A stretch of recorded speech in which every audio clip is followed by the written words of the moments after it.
පුනරුදය පිළිබඳව ජනාධිපති අනුර කුමාර දිසානායක ඉදන්ට සහෝදරයෙක් කියනකෝ එතුමා පිළිබඳව සාමාන්‍ය ජනයාගේ බලාපොරොත්තුවක් තිබුණා.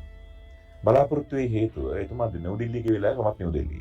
ඒත් එක්ක මේ ගියේ මම වෙන වැඩකට ගිය වෙලාවේ.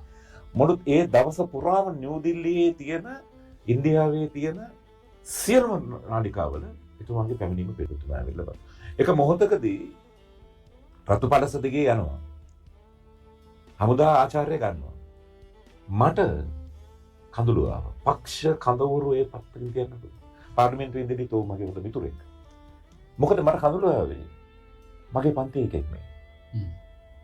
මාත් ගුරුකුල මහාවිද්‍යාලයේ ශිෂ්‍යත්වයක් මම වත්තල පාසලේ ඉඳලා ශිෂ්‍යත්වය අරගෙන ගුරුකුල මහාවිද්‍යාලයට ඇවිල්ලා එතන උසස් පෙළ දක්වා එතන ඉඳද්දි බඩගින්න ඉස්කෝලේ ගිය දරුවෙක් මම. බස් එකේ ෆුට්බෝල් එකේ එල්ලලා ගියේ ඒකේ. වැස්සට එකම තිබුණු එකම ෂර්ට් එක තෙමිලා ඒක වේල ගන්න මම ආපහු හවුසට මේ එළියට වේලන දාපු මිනිහෙක්. අනුරුද්ධ සානායක දිහා බලද්දි මට හිතෙන්නේ මේ අපේ පන්තියේ එකේ. අපේ පන්තියේ එක ලෝකේ 6 වෙනි හමුදාවෙන් උත්තමාචාර්ය ලැබෙනවා. මේක මට ආඩම්බරයක්. ඒ නිසාම තමයි මම කියන්නේ අනුර කුමාර දිසානායක තුල හුදෙක් තැන්පත් වෙලා තියෙන්නේ 158ට ඡන්ද ආසන නෙමෙයි. මේ රටේ හුදී ජනයාගේ බලාපොරොත්තු.